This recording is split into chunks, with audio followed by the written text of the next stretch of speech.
सोलापुरातील समर्थ सहकारी बँकेवरती आरबीआयने काही निर्बंध लादलेले आहेत आणि त्यामुळेच बँकेचे व्यवहार जे आहेत ते थांबवण्याचे निर्देश देखील आरबीआयने केलेले आहेत। त्यामुळे अनेक खातेदार असतील, ठेवीदार असतील यांचे पैसे जे आहेत ते अडकून पडल्याचं पाहायला मिळतं। आपल्यासोबत काही खातेदार आणि ठेवीदार आहेत।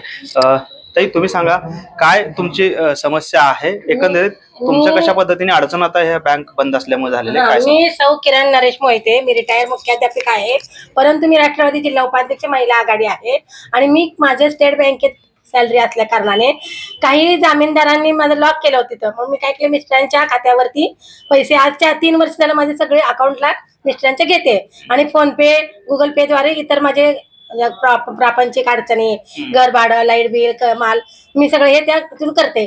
काल संध्याकाळी 6 वाजता माझ्या मिस्टरांनी 40,000 माझी पेन्शन आलेली जमा केली होती आणि मला 1 तासात सुद्धा 15 मिनिटात सुद्धा माझं चालू होईना माझं अकाउंट। म्हणून मी चौकशी केली। मी रात्रभर मला टेन्शन आलं, माझी पेन्शन मला का खायला मिळेना।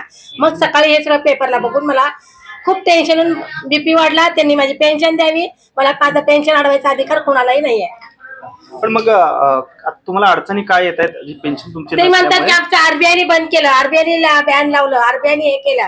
मग आरबीआयचा काय संबंध आहे? आमचं पेन्शन द्या तुम्ही आमच्या, कारण त्यांनीच एक मला आता एक जणांनी पत्र टाकलंय की पेन्शन, पगार आणि मेडिकल क्लेम, वीज बिल यांना त्या रकमेची परवानगी दिलेली आहे असं मला आता एक जणांनी व्हॉट्सअपला पत्र टाकलेलं आहे। बँकेचं काय म्हणणं आहे? ते म्हणतात की आम्ही देऊ शकत नाही, आरबीआयला फोन लावा। आरबीआयला फोन लावा तर 3 इन्क्वायरी लागला, ते पण द्यायला तयार नाहीत, काही सांगायला तयार नाहीत। त्यांचे कस्टमर त्यांच्या बँकेच्या भाषेत कर्मचारी त्यांच्याशी बोलले, तिकडून समाधानकारक आता माझ्या इथे भरपूर 10-15 जण आहेत। कुणाचे एफडी आहेत, कुणाचे पैसे अडकलेत, एक तर सकाळी 9 वाजल्यापासून एटीएम म्हणजे तुमचं तर अडचण काय? माझी पेन्शन बँकेने मला द्यावी, शासनाने माझी पेन्शन थांबवलेली नाहीये, पेन्शन मला मिळाली नाहीये आणि मिळालेली असताना बँकेकडून मला मिळायला तयार नाही। तुमची गुजराण जे आहे त्या पेन्शनवर माझ्या घरात कोणी कमवत नाही, माझा नवरा मेंटल अटॅक आलेला माणूस आहे, माझा मुलगा कमवत नाही, माझी आई मरून गेली, माझ्यावर माझं कुटुंब अवलंबून आहे। तुम्ही सांग रे। आणखी काही येत आहेत? तुम्ही जगताप मगाशी त्या ब्रँचला होते, काय नक्की तुमची अडचण आहे? तुम्ही काय ठेवलेली होती काय? सकाळी 10 वाजता मी बँकेमध्ये पोहोचलो। सकाळी पेपरला बातमी होती की आरबीआयने बँकेवरती, समर्थ सहकारी बँकेवरती काही निर्बंध लादलेत। त्याच्यानंतर तुरंत मी लगेच बँकेमध्ये पोहोचलो। बँकेत गेल्यावर एक असं आढळून आलं की तिथले कर्मचारी जे आहेत, थोडक्यात सांगायचं तर पैसे एकतर आजच्या आज काढता येणार नाही असं तर ह्याच्यामध्ये दिलता, 6 महिन्याचा कालावधी त्यांनी दिलता। सकाळपासून एकही जण रिस्पॉन्सिबल नाहीये। स्वतः संचालक जे आहेत त्या साहेबांच्या ऑफिसला येऊन बसलोय। सकाळी तिथं 10 वाजता होतो, 2 तास बँकेमध्ये होतो, चौकीला गेलो, पोलीस चौकीत, त्यानंतर इथं आलोय। सकाळी 1 वाजल्यापासून इथं आलोय, 5 वाजलेत आता, तरी सुद्धा। तुमचे पैसे किती अडकलेले आहेत? म्हणजे तुमची ठेव होती की तुमची ठेवी रक्कम? माझी ठेव एफडी होती, त्याच्यामध्ये ठेवी रक्कम होती तरी बी 10 लाखाच्या 10-15 लाखाच्या आसपास त्याच्यामध्ये अमाऊंट आहे। तरी सुद्धा सध्याच्या कंडिशनला संचालकाकडून सुद्धा येत नाहीये की तुमचे पैसे मिळतील, हे सुद्धा संचालक साहेब बोलत नाहीयेत। वार डेट काही आहे कोणत्याही, सगळ्या उडवाउडीची उत्तर सध्या त्यांच्याकडून आम्हाला मिळत आहेत। तुम्ही कशासाठी ती रक्कम ठेवलेली होती? काही विशेष काही आयुष्याची जमापुंजी जी आहे ती सध्याला आम्ही करून बँकेमध्ये ठेवली होती, भविष्यामध्ये याचा वापर व्हावा यासाठी। पण सध्याच्या कंडिशनला पैसे मिळतात याची सुद्धा गॅरंटी संचालक साहेब देत नाही सध्याच्या कंडिशन। तुमची पण ठेव आहे? माझी ठेव आहे, हा माझा मुलगा आहे। या मुलाचं दिवाळी झाल्यावर लग्न आहे, मला रोडचे पैसे मिळाले आणि बिस्किटचा पुडा सुद्धा आणला नाही, बिस्किटचा पुडा आणून खाल्ला नाही आणि ह्यांच्या बँकेत पैसे आणून ठेवले। मला एका माणसाने सांगितलं या बँकेत ठेव म्हणून, ती माणूस मरून गेला, कुणाला आता काय करू, कसं काय करायचं? पण मग मी बिस्किटचा पुडा चॉकलेट खाल्लं नाही, पोराच्या लग्नाला पैसे ठेवले आणि हे सगळं आता उद्ध्वस्त झालं, सगळं खोटं बोलतं ती आता सगळं उद्ध्वस्त होणार आहे, खोटं बोलायला लागली ती। दिवाळी झाल्यावर पोराचं लगीन आहे, काय करायचं आता? हा प्रश्न माझ्या पुढे आहे। सकाळला मी पिशवी घेऊन आहे, तेवढा एक कागद सुद्धा आहे ती, काय करायचं आता? किती रक्कम ठेवली होती? 15 लाख रुपये आहेत।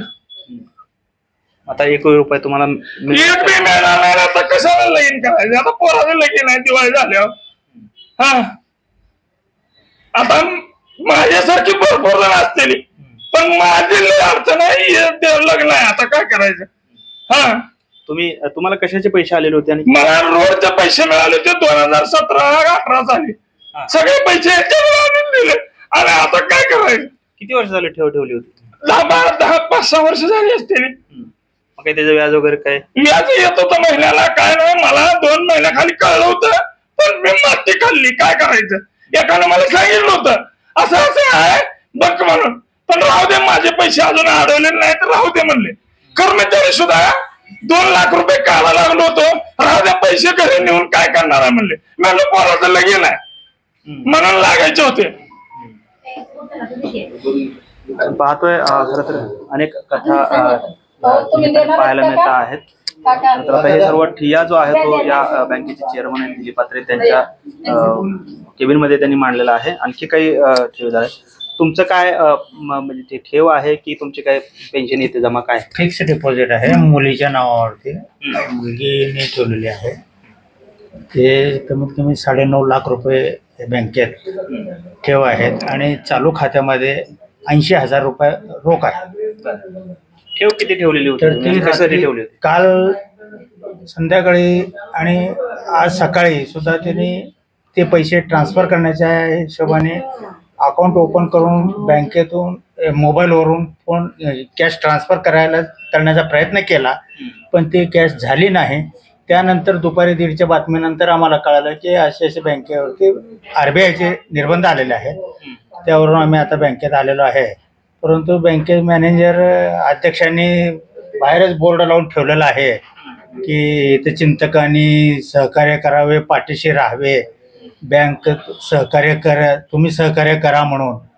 पण ह्याची मर्यादा बाकीच्या प्रत्येकाने सभासदांनी किती म्हणून सहनशीलता ठेवावी याचं सुद्धा उत्तर त्यांनी द्यावं अशी एक अपेक्षा आहे. आणि होता होईल तेवढे सर्वांचे पैसे हे मिळावे. तुमचं काय नाव आहे आणि किती रक्कम तुम्ही ठेवली होती एफडी आणि कशासाठी ठेवली होती? काय विशेष प्रयोजन काय होतं?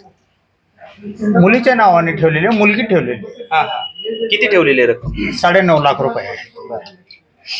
आता काय परिस्थिती काय म्हणतात बँकेची? बँकेवरती RBIचे निर्बंध आलेले आहेत, त्यामुळे बँक कुठलेही आर्थिक व्यवहार करू शकत नाही असं अध्यक्षांचं म्हणणं आहे. आता तर पैसे मिळतील, तुम्ही धीर धरा असं त्यांचं म्हणणं आहे.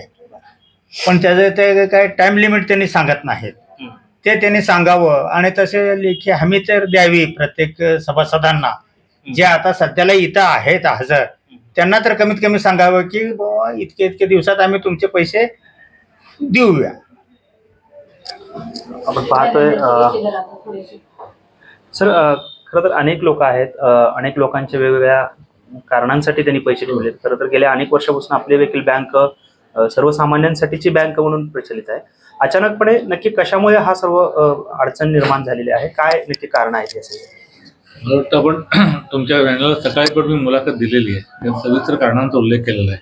आता या मोहिते मॅडमचा जो अडचण आहे त्यांनी जे सांगितलेलं आहे त्याप्रमाणे RBIच्या पत्राचाच उल्लेख आहे की सॅलरी, पेन्शन, मेडिकल इमर्जन्सी, वीज बिल इत्यादीकरता RBIच्या सूचनेनुसार पैसे देण्यात यावेत.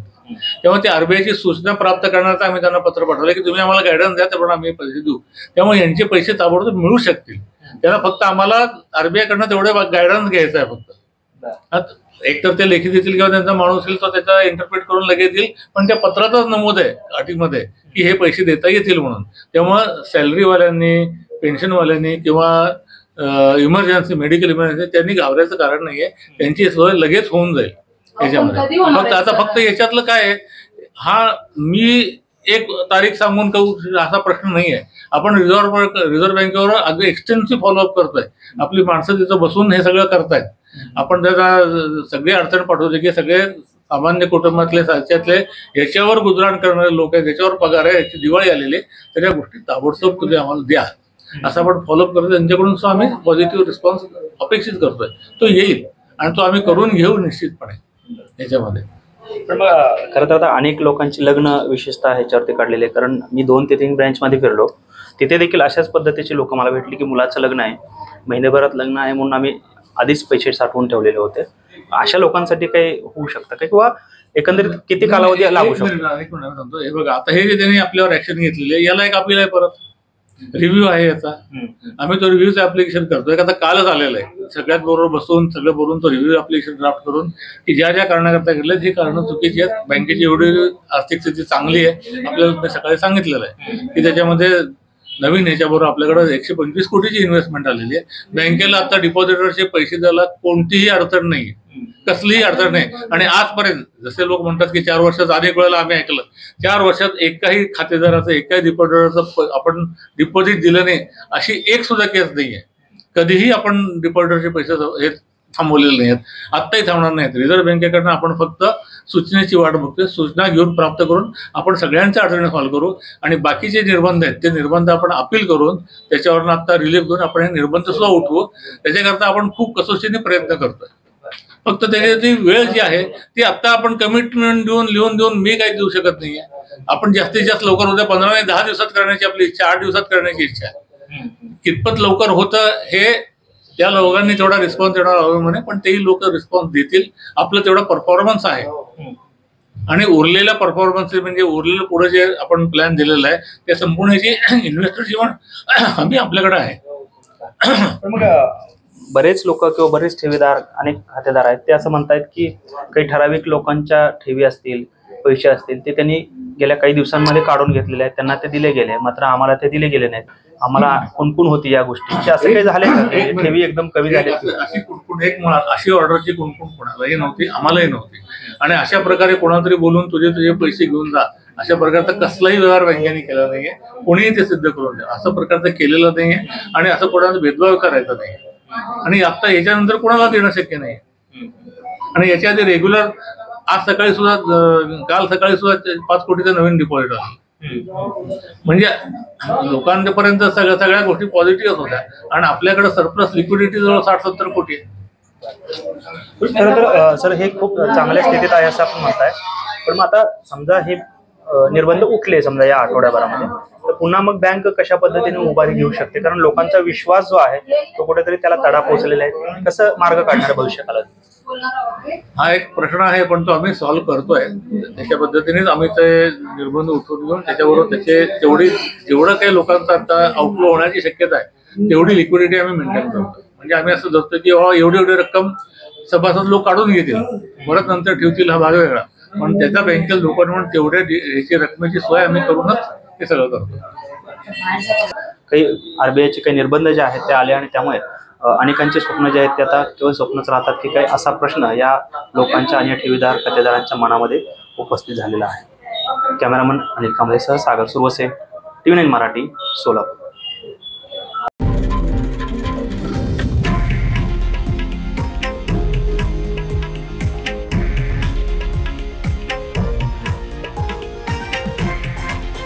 हे आहे देशातील नंबर 1 न्यूज नेटवर्क आणि आपण पाहत आहात TV9 मराठी, एकमेव.